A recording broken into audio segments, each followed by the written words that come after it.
how do you think the Black Men in Business thing went? I got loads of good feedback, but I'm a technical person, so I was like, "Oh no, the cameras look terrible." Do you know? And what about you? I am so angry because I came along to help you, and I ended up having this terrible camera system because everything went wrong. All it was literally cables. You wouldn't think cables could fix the color, all that. The cables changed all of that. Yeah. So to explain what happened, we were there for an hour, 2 hours, maybe 3 actually, setting up stuff. We got there about 2:15, yeah. And when we first got there, everything worked. It worked surprisingly well, actually. Everything minus the audio, but we fixed that at some point. And we were at a desk at the back. We had it all wired up to that. And we probably should have stopped then.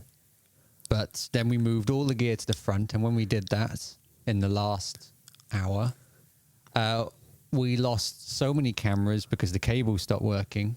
Yeah. It's a little bit of the fault of the Blackmagic ATEM because it just seems to stop supporting certain cables once it overheats a little bit.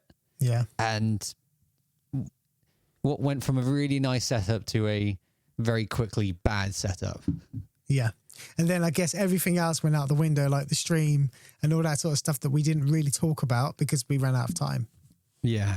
But the funny thing about those events is always we're really critical, but all of the other people are really happy, and I can't accept their happiness. They're saying, "Oh no, it's great! It looks great," and I'm thinking, "Nah."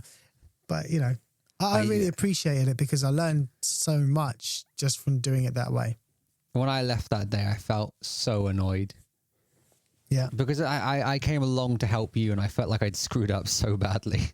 Not at all. But this is what I should have brought. This is always with me, right? Yeah. It's normally in my boot for DJing and whatnot. That's all we needed. Just plug that into the back of the sound card and that's it. We really should have muted the audio track for everyone immediately. When I've forgotten her name, one of the people who was arranging it, Anisha, when she came up behind me and said, "Can you mute them mics for the output?" I went, "Yeah, really easily. Why didn't I do that immediately?" Yeah, because that would have saved us a lot of time.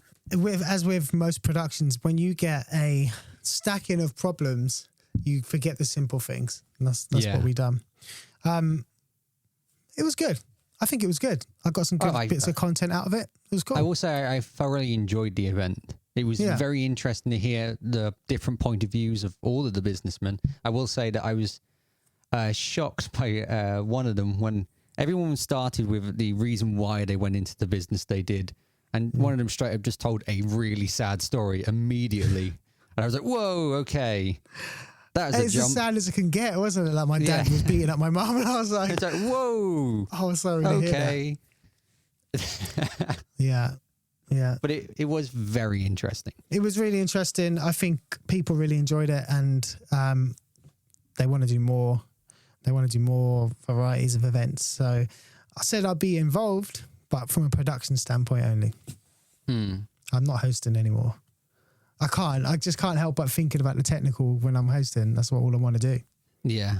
And I know that I kind of screwed up with the audio a little bit at the beginning as well because you kept turning around looking at me and I had to go quickly adjust that channel. I was kind of trying to say, I was trying to find a happy medium of turning down the output so it's not as echoey.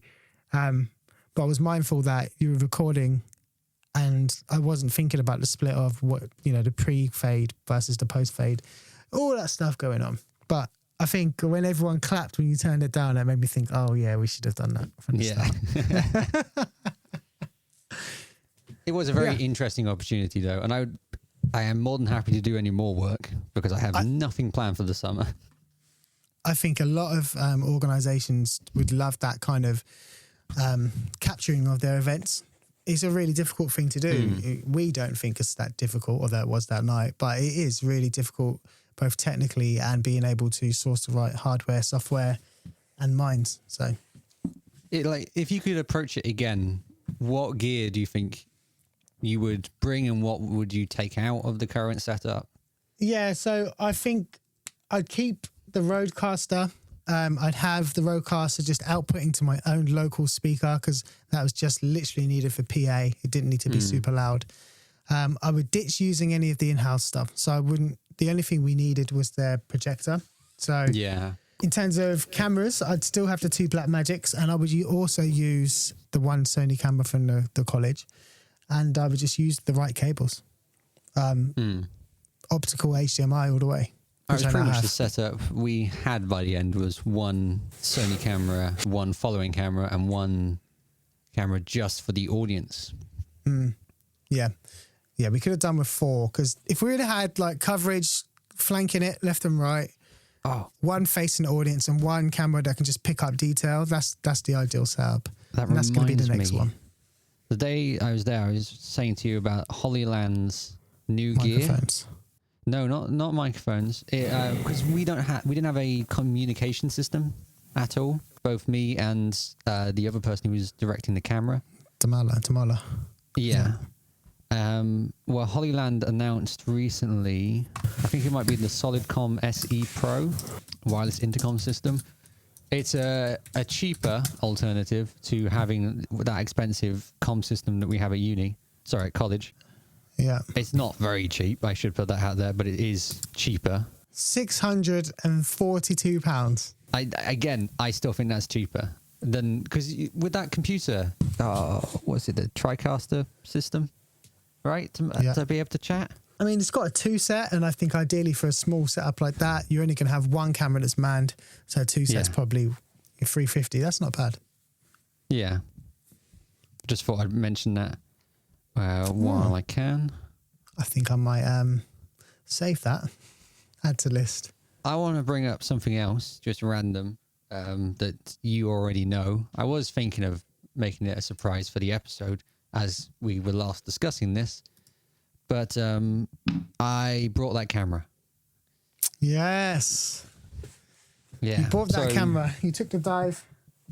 I did, and I've been taking so many photos with it. I took it to London the other day to go and see the Battersea Power Station, just because I'm an Apple nerd, to try and find out where the entrance is to the Apple studios.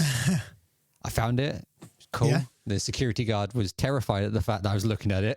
Did you take pictures as well? They probably would have just done some No, I did think ninja about it. It was very funny. So being the Apple nerd I am, I'm going to put the camera back down. We'll get back to the camera. When we went there, I spoke to the Apple store guy and he was saying, it's a secret, we can't tell you. And I said, it's a shame because I know it's there because of the Apple Air event. And he went, okay, right. It's right in the bit next to the Starbucks and you just go there and you can see it. It's really cool. The Battersea Power Station in general is just really good looking place. I've never been to it, especially obviously they've revamped it and I've seen it from afar. It's funny because I only know it from that album cover, the one with the floating pig in it. What? So the Pink Floyd album cover with the floating plastic pig on the front.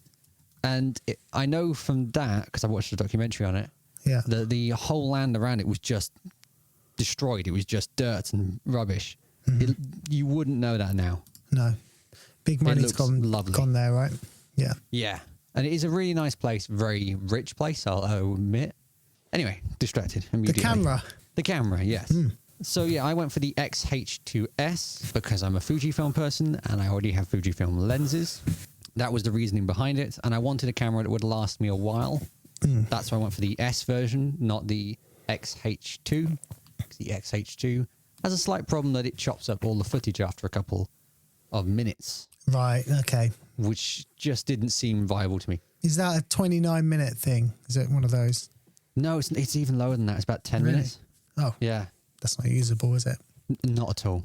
The videos I do, that would be chopped up very quickly. Yeah. And the other reason behind why I went for the XH2S is the fact it has a full-size HDMI port because of what me and Eli were doing the other day. Yeah. I do a lot of live production now, and to be able to have that HDMI cable is very useful. Godsend. But it's just a really nice camera. I mean, I got to hold it and it's got a really nice weight to it. You seem to love the grip as well. So the grip is another good reason for why I wanted it. And then I have brought a cage for it afterwards with my plan of using the locator side. I can't remember the name of it, to attach like a quick release arm. I like quick release stuff. So just that'd be a project. Here's a question. First of all, how are you finding it? But secondly, how are you finding the focus? Because I grabbed it off you and took a couple of snaps. And when I Yes, looked, I they were noticed really that. soft. And I thought, was that not an auto? Because I held the shutter down halfway. So what happened? The answer is no, it wasn't on auto. Right, okay. So when I got that camera that week, I just started using it and I started setting it up the way I thought I'd want it, and then immediately changed that system to make Right. it more autofocus focused, ironically. Yeah. I've always been a manual shooter. Every time that I record a YouTube video, everything's done in manual. Yeah. I now have it set up that it's just one button and I can swap between all the modes, which is way easier. And actually, give me one. As I talk about quick release things, I may as well just put it on a quick release tripod and Monopod. Monopod. I think autofocus is, I love shooting manual, but autofocus is just getting so good at predicting what I want to do. And there is very specific, I suppose when you're making film based stuff, you're going to want manual focus because it's very Yeah. focused. It's more the fact for me, I have jumped from 2012 to 2022. Yeah. So a lot of Right. technological advancements have happened since then, and I was using cameras that just didn't have a good autofocus. They would Yeah. always jump around a lot. This has that eye detection, which I've read so much about, and I couldn't see the point of why it's useful. My God, it is so bloody useful to have that. Yeah. Yeah, it's great. Blackmagic have just added it retroactively, right? In their Yes. beta, which looks interesting, but nobody can test it yet from what I've seen. Yeah. I should tell you how I've got this set up. So one of my things I wasn't happy about with getting this camera, because I've come from the X Pro 1 to the Fujifilm X-H2S, always have to add that S in. I like having the dials, and this Yeah. camera has one dial and that's it. That slightly bothered me, but now I've got it set up the way I want it to. I can quickly swap between everything. So my first setting, C1, is 4K, 25 frames a second. No, sorry, 6K at 25 frames a second for the B-roll shot, so I can edit in and crop. Then C2 is, I should say it's also 422 10-bit recording. Also 422 10-bit recording with 4K 24. Then C3 is 4K 120 frames a second. Nice. And then C4 is my black and white mode set up, because I like to take a lot of black and You white shoot photos. in black and white. On my X Pro 1, I have it set up that every shot is taken in black and white, but the photos come out in color. I'm Because confused. What do I you know mean? that's confusing, but I find that I get distracted by trying to capture the color, and if I focus myself on the sharpness of the image and having it Okay. all done correctly, then I can do the color later. And So it's like strange. a LUT or something, I guess. Yeah, Yeah. it's one of their film simulations. Right. I know I probably haven't done the best job of explaining how my camera works. I'm still kind of excited that I have it. Can you tell us how much you spent on it? Or is that rude to ask? 1,500. I think I was just sick. How much? 1,500. Do you know what? I need a new MacBook and you could have bought me one. Jesus. I've been looking at a new computer as well, but I have no money left because I bought Wow. Okay. The camera itself, I knew that I wanted it for a while, and I knew I was going to buy it secondhand. My plan was never to buy it straight away from the Fujifilm store, because it would cost me far too much money. It'd be 2,500 instead of the 1,500. So I bought it from a recommendation from you, Camera Jungle, Camera Jungle. which scared the hell out of me when I brought it, because it crashed when I said pay, and the money went from my account, and then I couldn't find the fact I purchased it at all. No email, nothing. I ended up randomly typing in the URL bar, order page or something like that, and eventually finding it after about a day of panicking, going, I've just spent so much money and I can't find it. Yeah, I mean, that's what you get when you go through the back. You know, there's not a welcome mat, but you still get the goods. I was going to buy it initially from MPB, which is another retailer, but I changed my mind on that because the camera that they were selling on it had a damaged display. It just didn't seem like a good deal at all. Yeah. I've got a lens from MPB before. They're not bad. I generally buy secondhand gear especially photography gear, because I just think it's way overpriced. I just don't think photography gear should cost that much. And also, not getting the new stuff is good for reviewing it, but it's okay to wait a couple of years to get the older stuff. It's marginal, isn't it? The increment, there's very incremental industry, and I think the advances now are being made in low light photography, sensors, and the rest of it's been figured out. Lenses have been figured out for decades. You know, they've now made the jump with stabilization. Yeah, focus is there now. Look, Canon have got really good focus. Sony have got really good focus, and that can be done digitally. So they're not moving very fast anymore. Actually, this morning, Sigma launched their own lenses. Their own, they've been doing that for years. Their own cinema lenses. Right, okay. Using the PL and E mount for the first time. Time for me to that's interesting. Get a Sony full frame. Get what's their cinema camera, the little one? I forget what that's called now. The FX? FX3? Yeah, it might be the FX series. Yeah, it is. I have to say, I have got a plan for what lenses I'm going to get for this next. There is this bundle that I've been looking at that's about £800 of 3 cinema lenses, 24mm, 35mm, and 55mm. Wow. And they come in the Fujifilm mount. They're from a well-known company, so I'm not grabbing anything bad. Yeah. And I've seen a review of them already. That's my plan, is to get those at some point. All right. Yeah. You just spent $1,500. Wait a little while. What have you got? What's the kit lens? The lens that I've currently got is what I got from my X Pro, so it's a 18 to 55.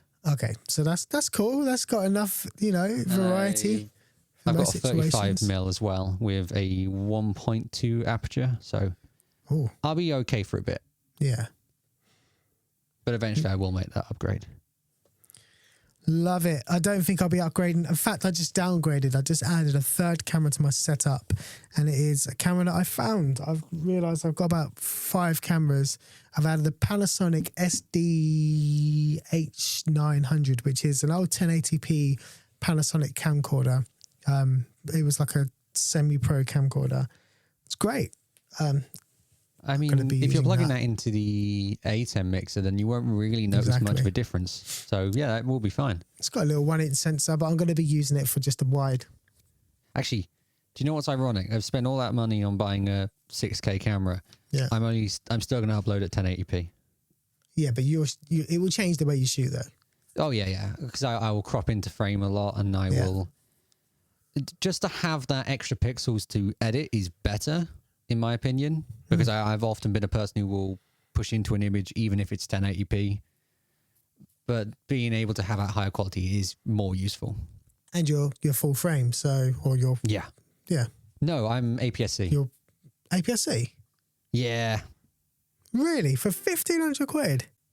Just don't ask, please. Jesus Christ. If I was going full frame, it would have cost me a lot more because the lens is. I actually don't remember what the full frame camera is called, but it's expensive. I think it's Super 35. Isn't that what they use on Blackmagics? Some of them, not all of them. They're just expensive. The lenses just start costing more. So I think APS-C is a nice compromise most of the time. Yeah, I mean, I don't just get need closer. A full frame. It's Almost nice. Just get further away, whatever. I think it's APS-C. Now you're making me doubt myself. I don't think it will be. What's the model number? What? What's the model? The XH2S, right? You sounded offended by that. How do you not know? I was more confused because I've said it so many times. You made me doubt myself that I'd been saying the wrong thing. I have to admit, the main reason why I bought the camera was actually its I/O. Being able to have headphone mounts and audio in is so much better than what I had before. APS-C, 23.5. Cool. Good to know that I am right on that one because I was panicking then. I mean, unless you're shooting low light or you're in like super confined spaces or you really need that blur, bokeh, whatever, all the time, whatever. You've got an f1.2 lens anyway. I've been working with the X Pro 1 for a while now, so I am kind of used to the APS-C and I know that sensor group very well. Mm-hmm. Although I find it very funny to learn that it's actually a Sony sensor now. So the camera I was comparing it to, I was going to get was a Sony, I can't remember what I was going to get now. One of the Sony cameras, I ended up going for the Fujifilm because it would be cheaper in the long run because I already have the lenses. It'd be like buying a camera and then waiting 2-3 years to then use the lenses. Yeah. So it's funny to see the same sensors being used anyway. Yours has got a better body. Oh, it looks amazing. Yeah. Can't doubt that. They have that classic look to them, don't they? They just kind of look like they're ready to work for 10 years. Oh, yeah. I love a Fujifilm. Little bit biased. Little bit. Last time in the episode, we discussed the logo design. Yeah. The new name and everything, what I've been working on. It's a small update. I've just got another logo to show you. If I can go and find it quickly. Again, I've been posting these all on my Instagram page. So if you want to literally comment on some of the things you think should change, then I'm open to hearing it.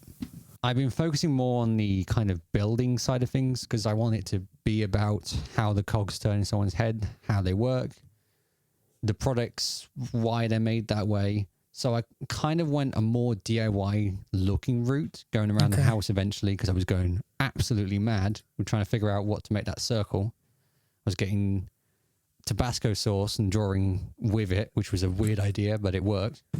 And then I went on to getting a screw and drawing on it with a Posca pen and printing on paper. Wow. And that's what the first version that you see right at the top, not the first version, the second version Second is. one. I like the second one. It jumps out to me. That one, I like it.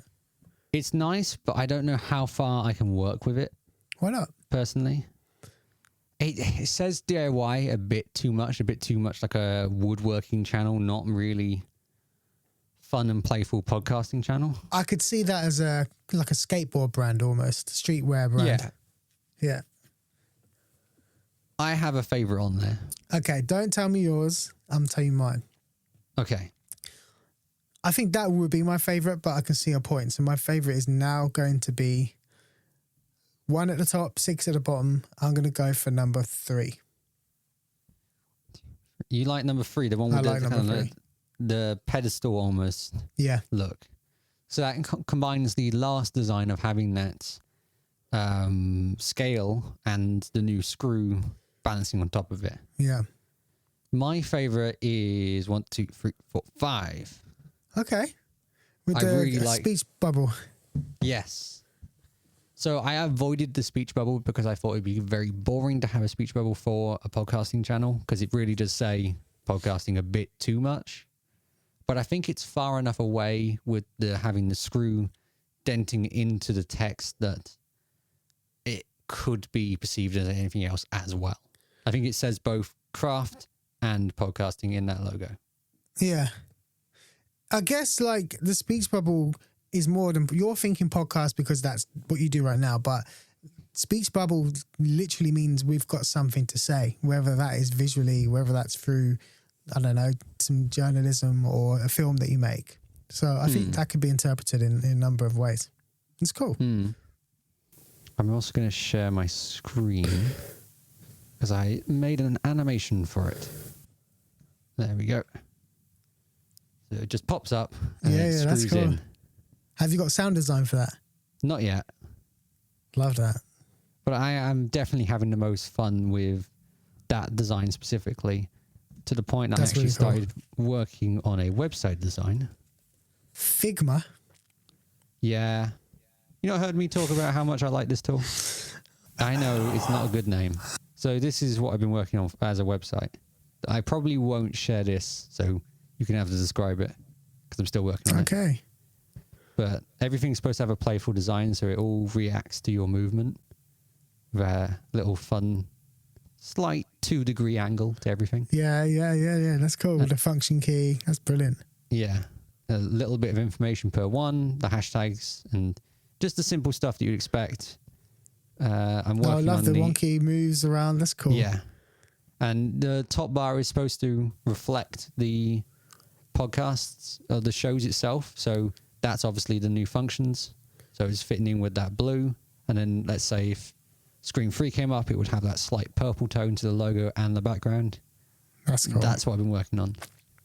I love that. You announced something that I was keeping also secret, but I guess I can talk about that now.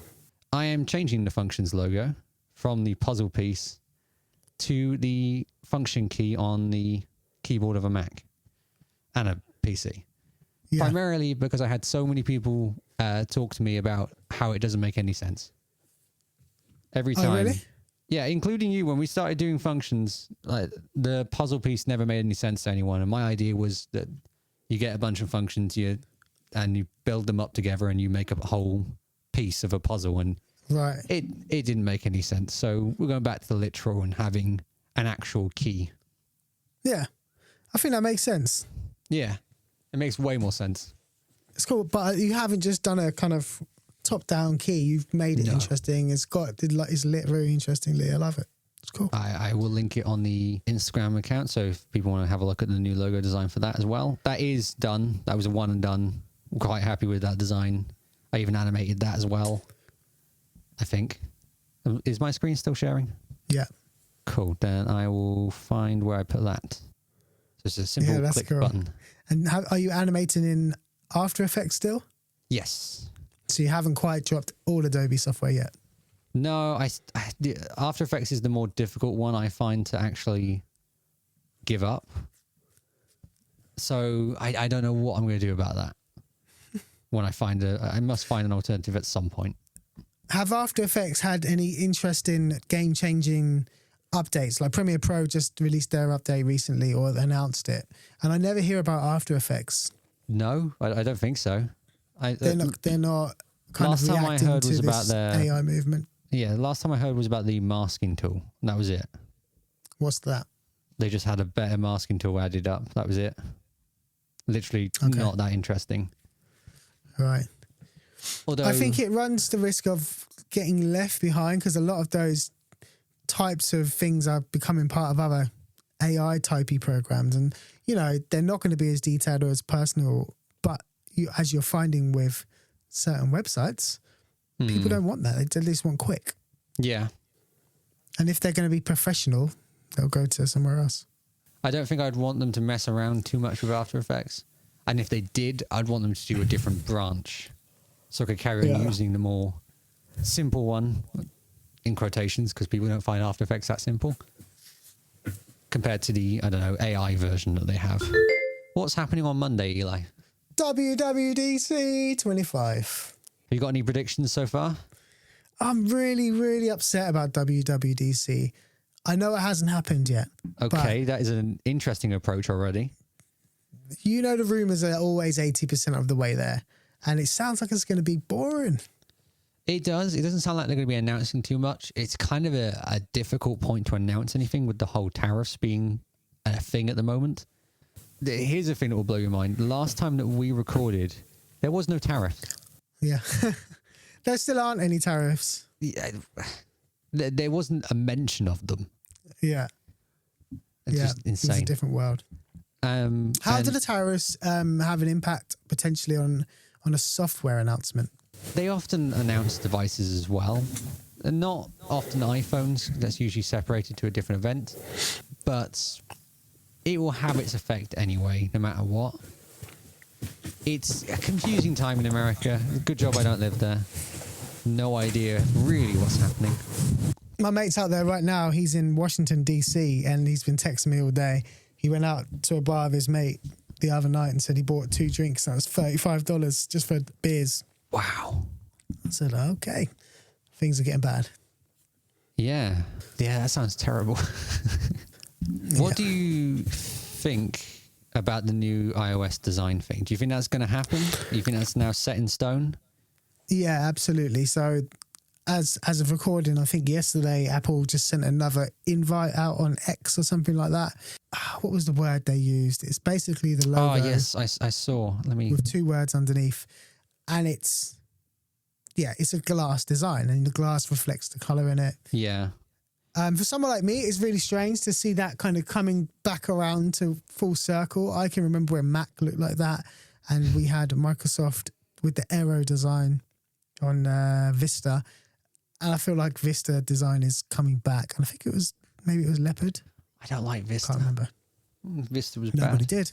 Nobody liked it, but everyone was fascinated by the glass kind of design. I'm trying to find a post now. What was the word they used in the post? It's 2 words, and I thought that's a strange thing to see. Would have thought I would have found it by now. I'll tell you what I do like whilst you're looking for that. Peak. Sleek peak. That's it. Yeah. And obviously they're giving you something with that design within that post. But yeah, what I do like about the rumors is the renaming of the OS. I think it's necessary. Oh, okay. I think it's so necessary because when you're talking to a regular person, it's really hard to explain that your Apple Watch is version 9 and your Mac is version whatever and your iPhone is this version. So 26 cleans it up. I agree. I think it does clean it up. I think it's going to annoy people like it often does when they do these big announcements. I still hear people complain about Type-C all the time, going, why did Apple change to Type-C? And I have to answer all the time, it's way better. Yeah. But I think it's going to cause a bit of a controversy at the beginning that people aren't going to like it. But at the same time, I do agree it's necessary that it needs a change of name. Yeah. I don't like it personally. You'd rather be on iOS 19 whilst your watch is on WatchOS 8. Yes, because I think I'm used to that is the problem. I can't give like a proper argument. I think I'm generally just used to it being like that, and I'm not sure about the big change. I think as soon as it comes out, I'm going to change my mind and be on that side. But at the moment, not a fan. From a consumer perspective, when you're buying gear and you're trying to work out what version it's compatible with, that makes it easier. However, to go all of the way, you'll have to name the iPhone 26 as well, so that consumer can look in 2028 and they can say, I want to buy an iPhone that's going to be supported for a while. I'm going to get a 26 instead of a 22. Okay, I straight up don't like that. I know it sounds like that means there's been 26 iPhones, but who cares? That's what bothers me. It feels like the Xbox naming scheme at this point. I don't like it being out of order. It doesn't make any sense to me. The Xbox will always annoy me because you've got the original Xbox, Xbox 360, and then the Xbox One. Xbox One, yeah. Which makes no sense to me. It should personally just be 1, 2, 3, 4, 5, like the PlayStation has. I guess, but you're living in a lot of consumers are not thinking historically. They're thinking in the now. What's the thing called? Let me get it. Does it make sense? It does right now. Yeah. So what other rumors do we have? We have a rumor of a HomePod display thing coming out this time. Initially, that was supposed to come out later in the year, but I think it might have actually been pushed to now. Pretty much it's like the Echo Show, but from the HomePod Show, I'm going to call it now. Yeah. That's I have pretty an much Echo Show. Yeah. I don't think Apple could do it as good. Don't you? Siri. No, Siri does suck. It is up. funny. Do you think they're going to mention AI at all? Or do you think they're going to just skirt straight past it? I think they're going to, really, in my heart, they should announce what they're doing and maybe even apologize. I don't think they would apologize because they'll probably get sued for over promising. But lean that way, and then I think they should just shut up and not do anything AI. I don't know. I feel like they should say, I agree. I think they should apologize. They won't apologize. This is Apple we're talking about. But at the same time, they need to push those features that they already agreed on. Yeah. Those need to come out at some point. And if they can give us an idea of when they're going to come out, that would be nice. No, I don't think they're going to do that. I think they're too far behind. And other apps now, like Gemini, are now starting to access your desktop and your screens and things like that now. So they'll probably sit back and watch those things. I've got to take a step back. I have started using Gemini a lot recently. I'm not a Google fan. Used to be, not anymore. I've tried to stay away from all the Google's tools. I even run LMs now locally on my computer because I think that's the way that we should run LMs. But my God, is Gemini so goddamn useful. Yeah. The amount of times I can now just point it at something, have a conversation with it, stop it while it's talking to carry on another conversation with it. It's like talking to a person that has the entire internet in their brain. It is so useful. Yeah, it's great. And damn you, Google, for making a good product. All that information they're going to get from you now. I know. Okay, so I'm thinking about what could come at WWDC, and you were talking about hardware, which I don't really think they do a lot. Yeah, but agreed. the AirTags have been rumored for a long time. Maybe this is time. That would be amazing to get some new AirTags. It's not, it's not a high risk product. It doesn't need to be high volume. They can announce it. I think AirTags. That's my prediction. Your prediction is AirTags? Maybe. Yeah. I still feel like we should play a game with this. Putting like a bet down. Bingo. Yeah. I mean, there are Apple bingo sheets out there. I personally, based on recent news, it seems like they're going to update the Apple Arcade, or straight up get rid of the Apple Arcade to bring some sort of new, almost Xbox-like or Steam Big Picture-like view. I don't know. It seems confusing. To me, it doesn't seem like something Apple would do, but it makes a lot of sense in the long term. Having a separate category for all these games. Apple Arcade flop then? Because I remember when they announced it in like 2012 or whatever it was, and I thought it was a great idea, and I signed up, and it was in some of the apps. Can I just say, when was the last time you used Apple Arcade? I can tell you, it was when they went to iOS 7 and they revamped the logo for it. 2013, 2014 sort of time. The last time I logged in was when I got this Mac, and I literally just set up an account, closed it, and walked out, and I've not touched it since. The problem with Apple Arcade is it is a good idea. I do like the original look a little bit more, I have to admit. With the like cloth board thing. Yeah. I thought it was funny. But at the same time, I don't think it is worked out very well, because all it is it's like the Google Plus of the gaming world. It exists. No one uses it. It has usernames. You can record data to it, but no one really looks at it. Yeah.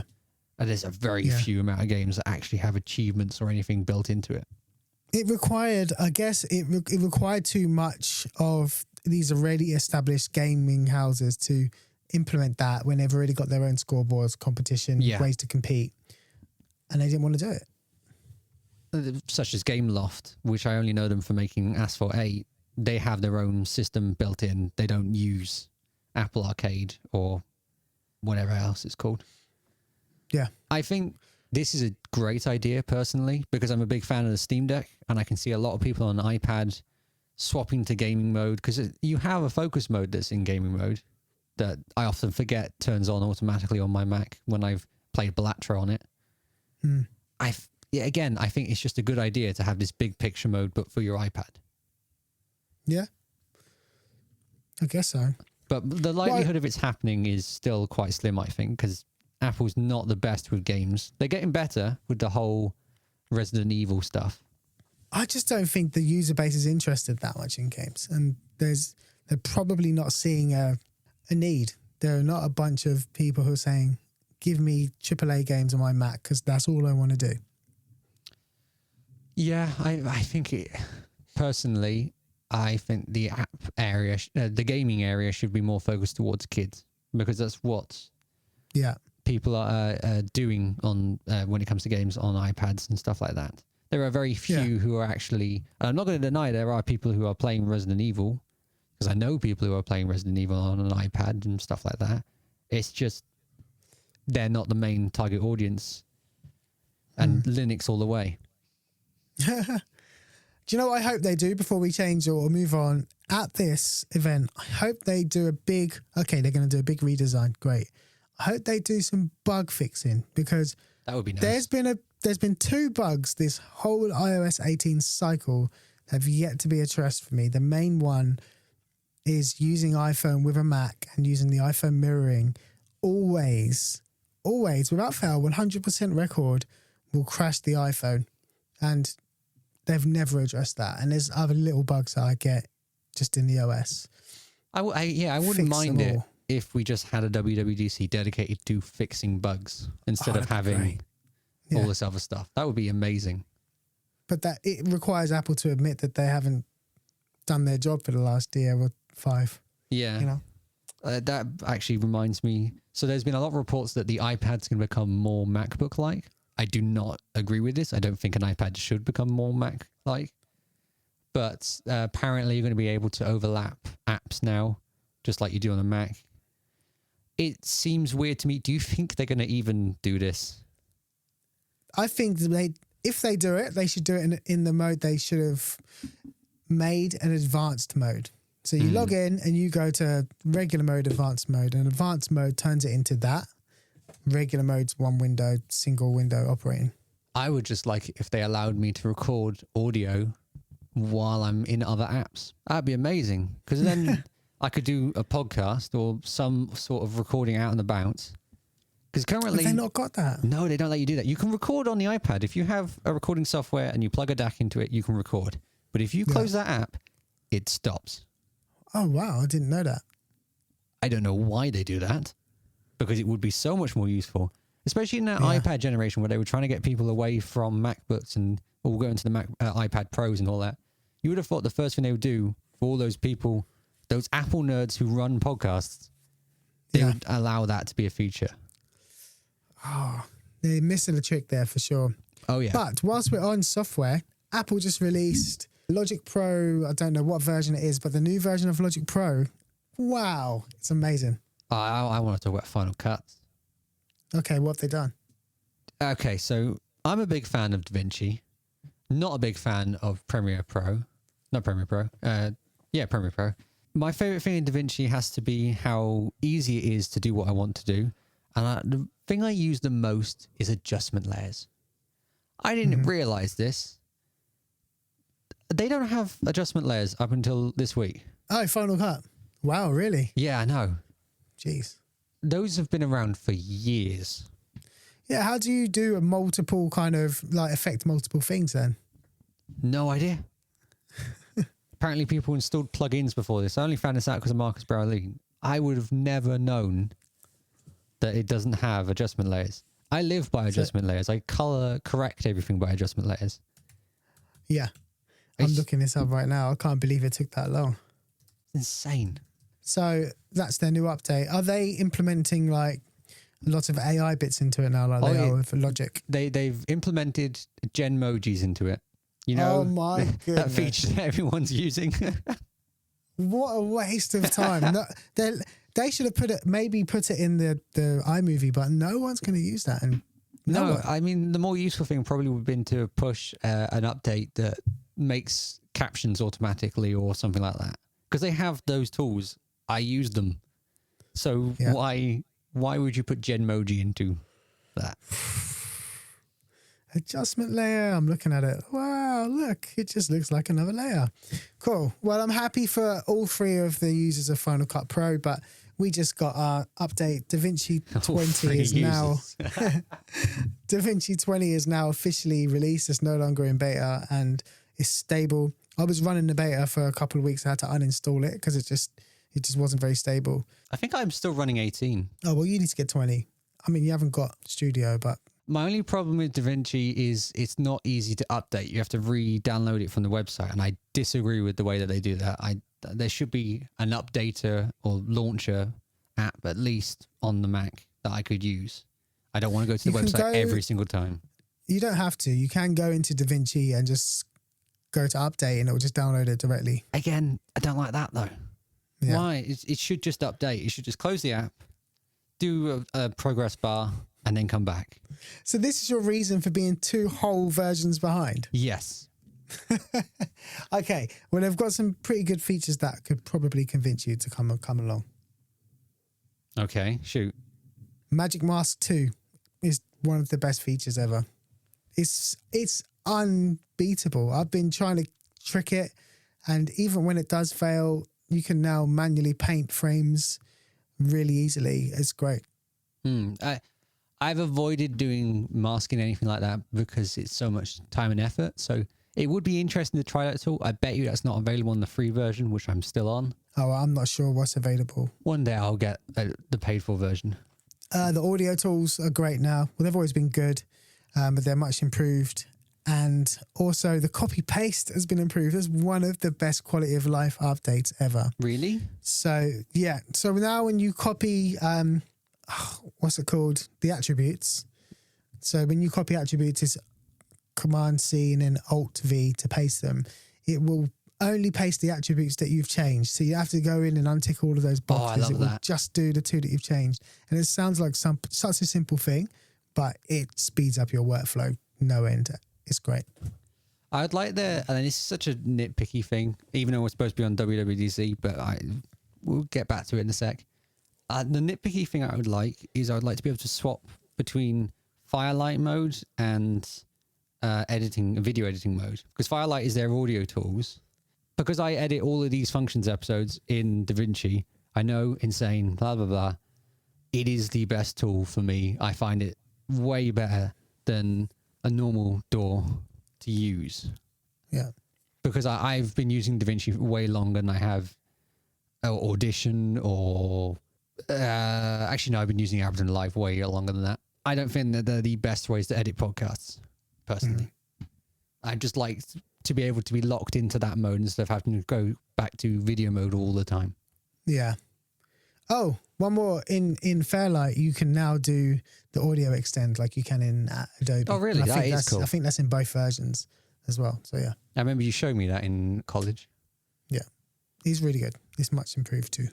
The last thing, I do not work for Blackmagic Design, but the last thing is if you've got a bigger screen or an ultra wide screen, you can now put it into dual mode without having two screens. So you can have two windows up side by side. Oh, I like that. So useful. That is really good. I didn't know that. I don't have an ultra wide display, but that sounds amazing. My dad does. Yeah. So back to the main thing that we're supposed to be talking about. There's one more thing that I would absolutely love in the app area, and I've mentioned this a few times already. I would like them to update the Apple Books app. Again, I don't think they're going to do it because they fired the entire team. It would be nice to have a more audio-focused or subscription-focused version. I can't believe I'm saying that. I am a big person who doesn't like subscriptions, but there needs to be a competitor to Audible. We need more alternatives to Audible, and I think Apple could make one of the best ones, because it's using the Apple Books app. It's obvious to me that it's been designed for books and not for audiobooks in the grid design. I think it needs a complete refresh and a complete redesign to fit with audiobooks or ebooks. How big is that market? I'd like to hear some numbers on that. Well, audiobooks are getting more and more popular, and Apple TV could do some of their own shows as well. Yeah. So, I mean, I think they've got a good opportunity, and I don't think they're going to take it. But I'd like to see that this year. Okay, good luck waiting for that. I honestly think it's more likely they drop Apple Books altogether and just remove it. Yeah. I just want to see. They put it in a little legacy folder, like when you update Mac OS and they make a folder for unsupported apps.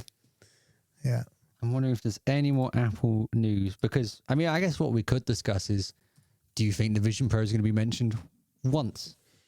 I think at WWDC, they're going to mention the Vision because they're going to update the OS, first of all, to Vision OS 26, which is weird considering it's like a 2-year-old product or a 1-year-old product.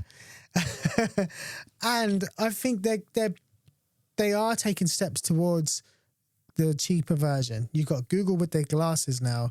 Apple are making their way there, just a little bit slower. So I'd say 90% yes. How about you? I believe they will, because they're going to have to mention the fact that the design is very much similar to the Vision Pro. I don't think that the current design that they're swapping to is based on the Vision Pro, more that they had an opportunity to redesign something, and then the Vision Pro became a project, and they went, well, we can test it on that before pushing it to everything else. Yeah. I don't think the public are going to see it that way. I think everyone's going to think the Vision Pro is the first. There's a reason why it's all changed, but I think it's more that possible it's the opposite way around. Yeah. And with the whole cheaper Vision Pro, I don't think there's any chance that's going to be announced this year or next year. What? I think that might be 2027 personally. Really? Yeah. And I have a slight worry that they're not going to make it cheap enough by still using ridiculous materials. They're going to try and fight to keep that display there, which isn't necessary. And the more and more I see people use it, the more and more I think it's just not necessary at all. And they're going to still make it out of metal because they don't make anything now out of plastic minus chargers and stuff like that. And I think they should make it out of plastic. They should. But it's hard for them, right? Because their brand is built on quality, isn't it? And it's going to be very difficult for them to enter that cheap market. I remember when they tried to make the plastic iPhones, the iPhone C, whatever it was called, 5C. It's just difficult for them to do. Yeah, I agree. And those were kind of a flop, but they're now a collector's edition and people really like those designs. But for me, it could be very simple. They just pick the plastic that they are currently using for their earpods. Mm-hmm. That would be good enough. Maybe the first year they just do a white and a black version, and then a couple of years later to do more colored versions. Yeah, sounds pretty Apple to me. Yeah. All right, so we'll see. Do you think the new Fin phone will be mentioned at all this year at this event? The Air phone? Yeah, the Air. I think it would be a good time to do it because, it's not going to, from what I'm reading, it's not going to be the same kind of power as the other phones. It's more of an experimental type thing. Yeah. This is a great place to launch it. I agree. I think that the WWDC is the perfect place to announce it, but I don't think they're going to do it. I think they're still going to save it to the iPhone event. I agree. I think it personally should be separated. Yeah. Because it is a very different phone to the other ones. At least until the categories kind of made more solid in what we've got. Because at the moment, we've just got the iPhone and the iPhone Pro and whatever. And now we've got the SE being announced separately, and the Air should be announced separately until they all kind of merge together. Although there are reports that Apple is going to have 2 iPhone events every year now. Which would be nice. I'm all for that. I love that. Their most popular events. Yeah. So are you worried about macOS at all? Because I am. I'm scared because macOS is now my main area that I work in. If it changes at all, I've got to get used to it all changing. And I have no idea if I'll actually update to this new macOS if they do that.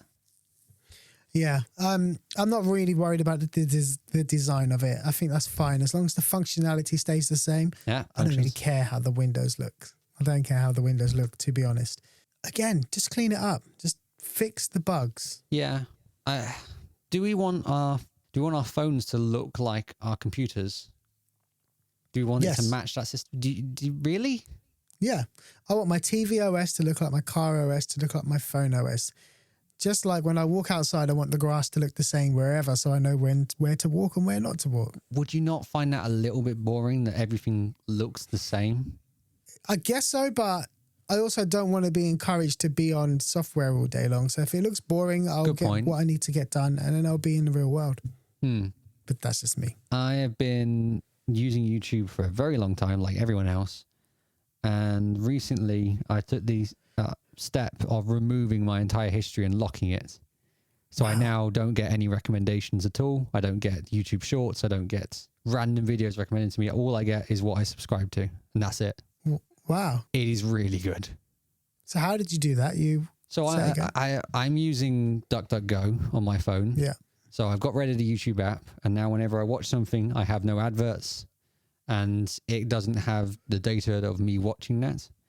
And when you actually wipe your data away and you go back to the home page, there is an option for it to never record your history again. Right. So you don't really even need to use DuckDuckGo if you don't mind having adverts. But for me, they're getting far too recent and repetitive. Intrusive. Yeah, intrusive. I'm fine with dropping it. DuckDuckGo removes ads. Yes, but keep it quiet. Don't let Google know. Shh. You don't have to do any work. It just does it automatically. If you turn on the YouTube player, because by default the YouTube player is off. But this is the DuckDuckGo browser I have to put out, not the search engine. Right, yeah. And I now have that on my Mac and my phone as well.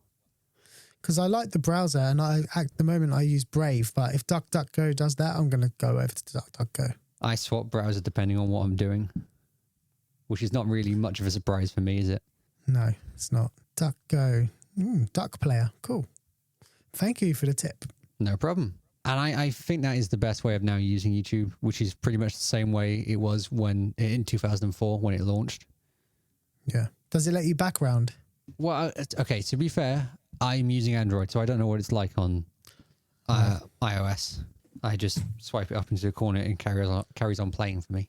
Cool. You will get some slight problems because at the moment we are using our phones to cast as a TV as well, so we don't get adverts on the TV, and it's a lot lower quality on the TV because it's just playing on your phone and then airdropping onto not airdropping, but airplaying to the TV, and it's just not good. Are there any apps or anything you're expecting to see get announced?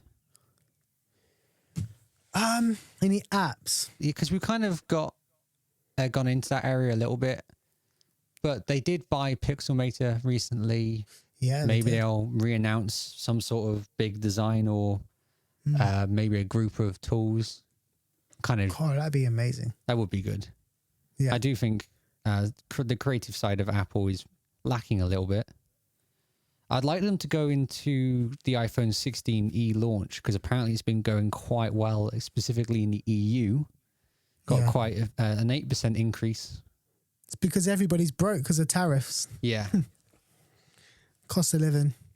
So the new CarPlay, I think we talked about it a little bit in the last episode. Yeah. But there's been a little bit of time since. Any changes on how you think about it? Do you still think it looks nice? Yeah, I think it looks awesome. I actually watched the whole video, probably the same one you watched. And at the end of the video, I think it's Aston Martin car. You have the Apple guy kind of talking about the design of it, or the designer from Aston Martin. I think it's really flexible. It's surprisingly flexible for an Apple product. And you can see how much they're having to meet the manufacturers where they are now. Similar to how Windows do with Windows OS, how Microsoft do with Windows OS is very much like that kind of relationship. I wonder if that have any repercussions on like other fragmentation, stuff. I guess. Yeah. But I'm really hopeful that Tesla will take it on. Please, No chance. Tesla. Please. How about you? I think it's cool. I don't think it's going to get very far, personally. I don't think it's going to be on that many cars. I remember when CarPlay came out. First of all, they had Ask Siri was out before CarPlay. Yeah. Look it up if you don't remember. I think this is like 2012, 2013. And you could hold your button on your car and it would just basically connect to Siri. And then people were saying, car manufacturers are never going to go for this. They've all got their own voice activation. Everybody jumped on it. CarPlay came out the year later, I think, and it was supported wired by like BMW and somebody else. Now, when people buy cars, they ask if it's got Android Auto or CarPlay. That's a requirement for a car. It's like people are not buying cars without that. If you don't support that.